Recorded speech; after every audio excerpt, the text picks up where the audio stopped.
이수원 TV입니다. 문재인 정부의 체감경제가 실제는 아주 나쁘다는 소식입니다. 자유한국당 김정재 의원이 이것이 민심이다라는 주제로 두 차례 전국 여론조사를 실시했습니다. 그 결과 문정부 체감경제가 좋다는 답변은 5.9%로 국민 10명 중 1명도 안 되는 꼴로 나타났습니다. 여론조사에 의하면 체감경제가 좋다는 답변은 5.9%에 그친 반면 그저 그렇다는 응답자는 33.1%, 나쁘다는 응답자는 57.1%에 이르렀습니다. 응답자 10명 중 좋다는 답변은 1명도 되지 않는 반면 9명 이상이 그저 그렇거나 나쁘다고 답변했습니다. 연령대별로는 60대 응답자의 72.6%가 체감경제에 대해 나쁘다고 답해 가장 높은 부정평가율을 기록했으며 20대 응답자는 49.4%가 나쁘다고 답해 가장 낮은 부정평가율을 보였지만 반면 모든 연령대에서 좋다는 긍정평가는 한 자릿수 응답률을 기록해 국민이 체감하는 경제 상황의 암담함을 여실히 보여줬습니다. 문정부 출범 후 소득이 늘었는가?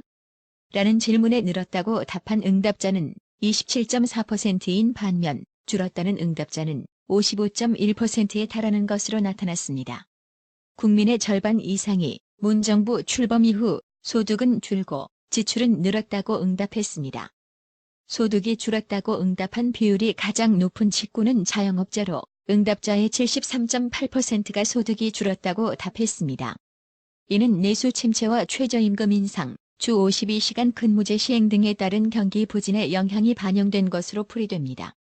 특히 연령대별 소득이 줄었다는 응답은 고령층인 70대 이상 71.9%, 60대 70.6%에서 가장 높게 나타나 고령자의 소득 감소가 가장 두드러진 것으로 나타났습니다. 문정부 출범 후 지출이 늘었는가? 라는 질문에 줄었다고 답한 응답자는 28.2%인 반면 늘었다는 응답자는 55.1%에 달하는 것으로 나타났습니다. 국민 절반 이상이 문 정권 출범 이후 소득이 줄었다고 답변했습니다. 지출이 늘었다고 응답한 비율이 가장 높은 연령대는 30대로 응답자의 68.3%가 지출이 늘었다고 답했습니다. 반면 지출이 줄었다는 응답은 60대 38.4%, 70대 이상 37.5%가 가장 높은 것으로 조사됐습니다. 지역별로 보면 지출이 늘었다. 응답은 강원, 제주 지역이 65.1%로 가장 높았고 지출이 줄었다. 응답은 대전, 충남, 충북, 세종 지역이 37.1%로 가장 높게 나타났습니다. 문정부 출범 후 가계부채 늘었는가? 라는 질문에 전체 응답자의 42.1%가 늘었다고 답한 반면 줄었다는 응답은 16.7%에 불과했습니다. 가계부채가 늘었다는 국민이 줄었다는 국민의 2배가 훨씬 넘는 것으로 나타났습니다. 이 중 가계부채가 늘었다고 응답한 비율이 가장 높은 직군은 자영업자로 응답자의 49.6%가 가계부채 늘어났다고 응답했습니다. 지역별로 보면 가계부채 늘었다. 응답은 서울, 경기, 인천 지역이 44.6%로 가장 높았고 가계부채 줄었다. 응답은 부산, 울산, 경남 지역이 20.9%로 나타났습니다. 특히 학생의 경우 30.6%가 가계부채가 늘어났다고 응답한 반면 8.3% 정도만이 가계부채가 줄었다고 응답해 극명한 대비를 이뤘습니다.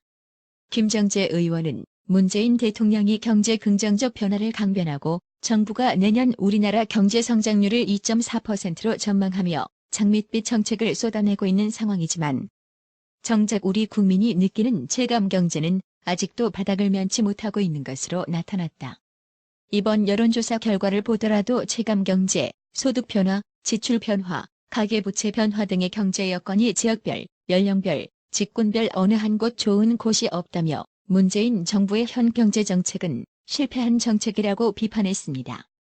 또 국민 여론이 잘못된 정책이라고 말하고 있는데도 고치지 않는다면 이는 정책이 아니라 이념임을 자인하는 것이라고 지적했습니다. 한편 이번 1차 조사는 지난 13에서 15일 경제민심 동향 조사에 대해 전국 성인 남녀 1000명을 대상으로 이루어졌고 구조화된 질문지를 이용한 ARS 자동응답 여론조사 방식을 활용했으며 표본 오차는 95% 신뢰 수준에서 플러스 마이너스 3.1%포인트입니다.